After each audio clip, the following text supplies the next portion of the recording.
The rise of emo, if you will.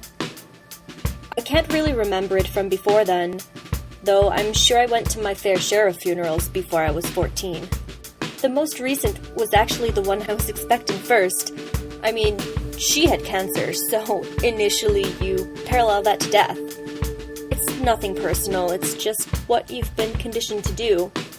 But as soon as she was diagnosed that fall, the other just up and left in January, out of the blue.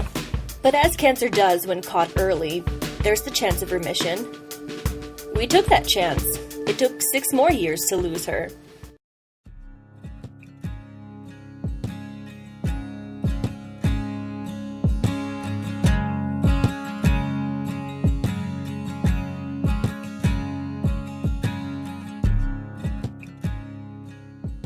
I clung to his side and we sobbed along with the rest of my family who were there when it happened. I clung to him like he clung to me a year ago when I was standing at Brooke's grave.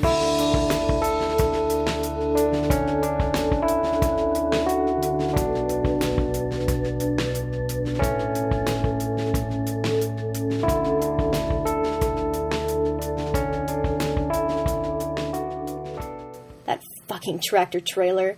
People don't drive safe enough when it's a blizzard outside. She wasn't in class that morning, and I was disappointed, because she didn't get to see the final version of my movie she guest starred in for our TV1 class. There are 2 of you. I only have enough fuel for 1.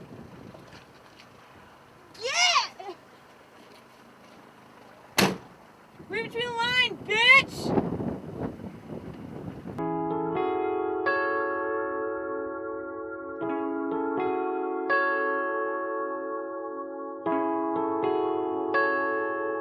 It wasn't until around 8 p.m., when I was at work no less, that someone told me what happened, just in conversation, about that accident where a girl was killed.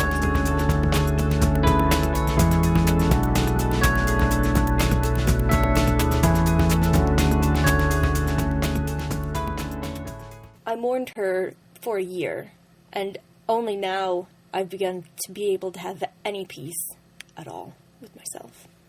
Before Brooke was my aunt, my dad's older sister, by a year and a half. I didn't remember her as well to be as disconcerted when she passed, because I only had begun to really connect with reality and grow out of naivete when she was already full-blown with Alzheimer's. Anything I know about her is from everyone else reminiscing of how she used to be. All I recollect from my years of being relatively conscious is her sitting at my cancer grandma's kitchen table, barely speaking. When she did, it was on the verge of not making complete sense to the conversation because she, of course, could barely pay attention or even know what she was truly saying. She'd smile slightly and then fall silent.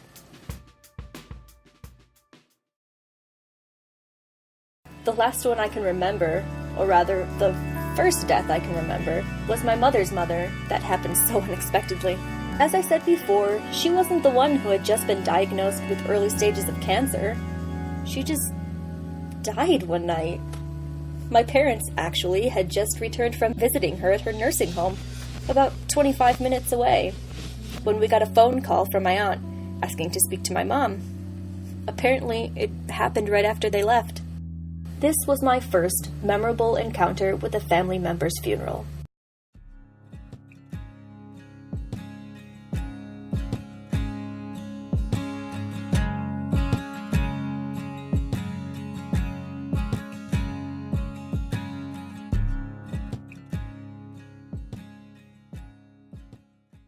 No will to budge. No drive to keep breathing. Just the vision of my own death. I just know that the carefree days of being 5 and picking my nose no longer apply to life. I've been faced with too much reality to feel anything else.